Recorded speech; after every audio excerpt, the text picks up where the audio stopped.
আসসালামু আলাইকুম রহমতুল্লাহি ওবরাকাতু। আউযু বিল্লাহি মিনাশ শাইতানির রাজিম। বিসমিল্লাহির রহমানির রহিম। ওয়ামা আরসালনাকা ইল্লা কাফাতান লিন-নাসি বাশীরান ওয়া নাযীরা। সাদাকাল্লাহুল মাওলানাল আযীম।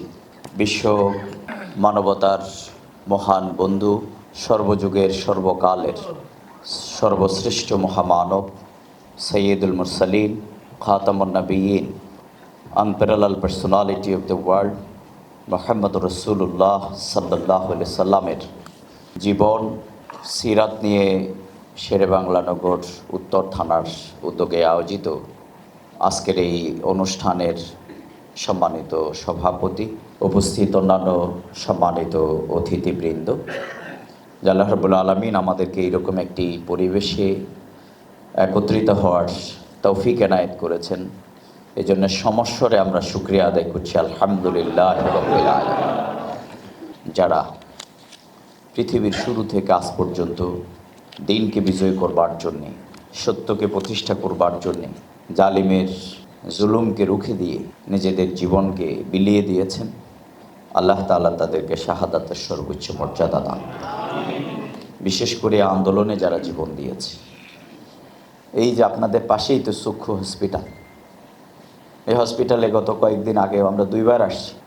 আমি সেদিন সর্বশেষ আমাদের চোখ হারানো ওই রিক্সাওয়ালা ভাই দেখলাম যে সে চোখ হারিয়ে ফেলছে, কিন্তু শুধু সে হাসে। আমি বললাম, ভাই আপনি কি খুশি এই পরিবর্তনে? বলছে আমি খুবই খুশি। সে আমাকে বলল যে পরিবর্তন আসছে, এটি খুশি আমি, কিন্তু এই পরিবর্তনটা যদি আরও একটা বছর আগে আসতো তাহলে প্রিয় মানুষটাকে পেয়ে যেতাম। আমি কিন্তু প্রথম বুঝতে পারিনি, বিশ্বাস করেন। আমি তাকে আবার গায়ে হাত বুলাই বললাম যে কি বললেন প্রিয় মানুষ? বললো এ আমার আল্লামা দেলোয়ার হোসেন সাঈদী সাহেব, হয়তো তিনি থেকে যেত। আমার দু চোখ চলে গেছে, আমাদের কোনো আফসোস নেই, কিন্তু আল্লামা দেলোয়ার হোসেন সাঈদী সাহেব যদি থাকতো, এই পরিবর্তন আর একটা বছর আগে আমরা আনতে পারতাম। আমরা আজ যে মহামানবের জীবন আদর্শ নিয়ে আমরা আলোচনা করতে এসেছি, তার জীবনের জন্ম থেকে ইন্তেকাল পর্যন্ত প্রতিটি জিনিস, প্রতিটি ঘটনা, প্রতিটি উপমা, প্রতিটি বক্তব্য, প্রতিটি ইঙ্গিত গোটা মানব জাতির জন্য এক একটি নসিহত। সুবহানাল্লাহ। পৃথিবীতে একজন মানুষ, তিনি তার প্রথম দিন শুরু করেছিলেন, তার জীবনের প্রথম অধ্যায় শুরু হয়েছিল আজকে ছাত্র সমাজের যে স্লোগান, উই ওয়ান্ট জাস্টিস, ইনসাফ। আল্লাহ রাসূল যখন শিশু, তখন কিন্তু মা হালিমার দুধ পান তিনি করতেন, কিন্তু এই দুধ পানের আরেকজন অংশীদার ছিল। আল্লাহ রাসূল সিরাতে পাওয়া যায়, আল্লাহ রাসূল কিন্তু শিশু রাসূল মুহাম্মদ, তিনি কিন্তু একটি দুধ পান করতেন, আরেকটি তার অপর ভাইয়ের জন্য রেখে দিতেন। সুবহানাল্লাহ। তার গোটা লাইফ ছিল মানবতার জন্য উদ্ধার। এই জন্য আল্লাহ তাআলা দুইজন নবীকে অনুকরণীয় আদর্শ বলেছেন। সকল নবীদের জীবন আদর্শ আমাদের জন্য অনুকরণীয়, কিন্তু কোরআনে আল্লাহ তাআলা দুইজন নবীকে আদর্শ বলেছেন। একজন হচ্ছে আমাদের প্রিয় নবী মুহাম্মদুর রাসূলুল্লাহ সাল্লাল্লাহু আলাইহি ওয়াসাল্লাম, আরেকজন হচ্ছে ফাদার অফ নেশন, জাতির পিতা ইব্রাহিম আলাইহিস সালাতু ওয়াস সালাম। কেন? আল্লাহ তাআলা দুনিয়ার সবচেয়ে বড় বড় যত পরীক্ষা আল্লাহ তাআলা এই দুইজনকে করেছেন। সুবহানাল্লাহ। তাহলে বুঝা গেল, নেতৃত্ব যদি আল্লাহ তাআলা কাউকে দেন, তাহলে কির মাধ্যমে দেন? ইমতিহানের মাধ্যমে। পৃথিবীটা আবার ধ্বংস না হওয়া পর্যন্ত মানব জাতির জন্য নেতা, অনুকরণীয় আদর্শ তিনি হচ্ছেন আমাদের প্রিয় নবী মুহাম্মদ রাসূলুল্লাহ সাল্লাল্লাহু আলাইহি ওয়াসাল্লাম। তিনি আমাদের থেকে শারীরিকভাবে প্রস্থান করেছেন, ইন্তেকাল করেছেন, কিন্তু তিনি আমাদের জন্য লিখে গেছেন, লাকাদ তারাকতুম ফীকুম আমরাইন লান তাদিল্লু মা তামাসসাকতুম বিহিমা কিতাবাল্লাহি ওয়া সুন্নাতুর রাসূল। এই দুটি জিনিস রেখে যাচ্ছি আমার উম্মতেরা, তোমরা যদি আঁকড়ে ধরো তাহলে তোমরা পথভ্রষ্ট হবে। আজকে সেই দুই জিনিস কি আমাদের কাছে আছে কিনা বলেন?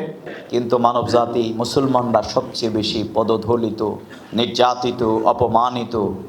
কারণ এই বাংলাদেশে তো সেটা বিগত 17.5 বছর, যেখানে অনেক বিশ্ববিদ্যালয়ের অনেক হলে কোরআন তেলাওয়াত নিষিদ্ধ ছিল, অশ্লীলতাকে উন্মুক্ত করে দেয়া হয়েছে, কিন্তু প্রতিদিন শত শত ওয়াজ মাহফিল বন্ধ করা হয়েছে এবং আলেম উলামাদেরকে গ্রেপ্তার করা হয়েছে। আল্লাহ রাসূল বলছেন যে আমি তোমাদের জন্য নিয়ে এসেছি বয়স্তুলি উতিম্মা মাকারিমাল আখলাক। সুবহান।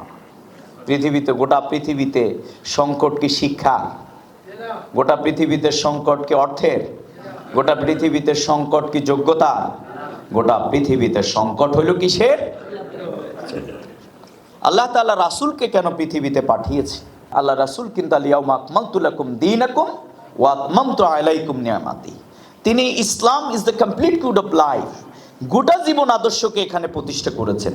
কিন্তু রাসূল কেন পাঠিয়েছেন? আল্লাহ তাআলা এখানে কিন্তু নামাজ যোগ করে নাই, এখানে যাকাত যোগ করে নাই, এখানে হজ যোগ করে নাই, এখানে অন্য কোনো কিছু যোগ করে নাই। নচেত তো কোরআনের এই 30 পারার প্রত্যেক বাকে বাকে আল্লাহ বলতেন যে নামাজের জন্য, রোজার জন্য, হজের জন্য, অর্থাৎ আল্লাহ রাসূল যা করেছেন সবটাই বলতে পারতেন। আল্লাহ রাসূল সবই করেছেন। কিন্তু আল্লাহ তাআলা কোরআন শরীফে 3 জায়গায় আল্লাহ রাসূলকে কেন পাঠানো হয়েছে আল্লাহ তাআলা সেটি পেশ করেছেন। হুয়াল্লাযী আরসালা রাসূলাহু বিল হুদা ওয়া দীনিল হক লিইয়ুযহিরাহু আলাদ দীনি কুল্লি।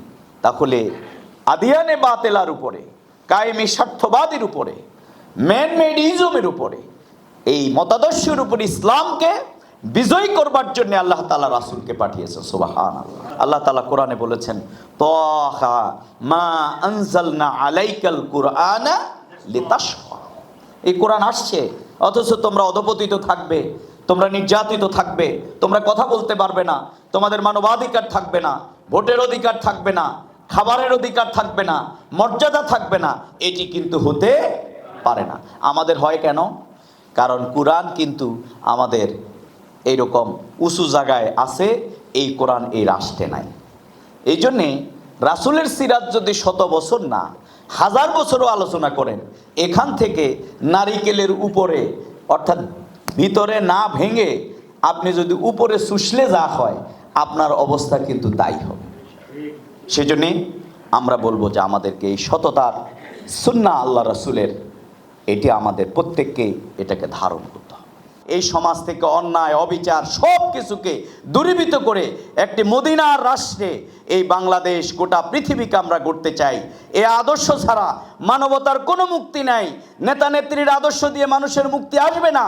এই জন্য আল্লাহ রাসূলকে বলা হয়েছে, ইয়া রাসূলুল্লাহ, আপনি যে আদর্শ নিয়ে আসছেন এটি বাদ দিয়ে কেউ যদি অন্য আদর্শের দিকে মানুষদেরকে ডাকে, ফাইন সামা ও সাল্লাহ, সেই যদি নামাজও পড়ে, সেই যদি রোজা রাখে, সেই কি জাহান্নামী হবে? আল্লাহ রাসূল বলছে, আমি যে আদর্শ নিয়ে আসছি সেটিকে বাদ দিয়ে যদি সে অন্যদিকে মানুষদেরকে আহ্বান জানায়, তন্ত্র মন্ত্র দিয়ে মানুষকে পরিচালনা করার প্রচেষ্টা চালায়, নামাজ রোজা পড়ার পরেও সেই কিন্তু জাহান্নামী হবে। সুম্মা লাতুসআলুন্না ইয়াউমাইযিন আনিন নাঈম। আমরা কাল কিয়ামতের দিন আল্লাহ তাআলা যে নিয়ামত দিয়ে আজকে দুনিয়া আমাদেরকে ভূষিত করেছেন, সেই নিয়ামতকে এই জমিনে আমাদের যার অর্থ, বুদ্ধি, মেধা, শক্তি, যোগ্যতা এবং আমাদের শহীদেরা সব থেকে তার উত্তম জিনিস, সবচেয়ে শ্রেষ্ঠ জিনিস জীবন দিয়ে যে সোনার বাংলা, সুন্দর বাংলা, উন্মুক্ত বাংলা আমাদেরকে দিয়েছেন। এই জায়গায় আমাদের দাওয়াতি কাজ, আমাদের ইসলামের জ্ঞান, আমাদের উন্নত চরিত্র, আমাদের নৈতিকতা, আমাদের ভালোবাসা, আমাদের সর্বত্র আল্লাহ রাসূলের আদর্শকে যদি আমরা অনুসরণ করি, তাহলেই শুধুমাত্র বৈষম্যহীন একটি সুন্দর সোনার বাংলাদেশ আমরা পাবো ইনশাআল্লাহ। আল্লাহ তাআলা আমাদের সবাইকে সেই কাজে ভূমিকা পালনের তৌফিক দান করুন। দীর্ঘ সময় আপনারা আমাদের কথা শুনেছেন, আমরা সকলেই এর উপরে যেন আমল করতে পারি, আল্লাহ তাআলা তৌফিক দান করুন। সুবহানাকা আল্লাহুম্মা ওয়া বিহামদিক আশহাদু আল্লা ইলাহা ইল্লা আনতা আস্তাগফিরুকা ওয়া আতুবু ইলাইক। আসসালামু আলাইকুম ওয়া রাহমাতুল্লাহি ওয়া বারাকাতুহু।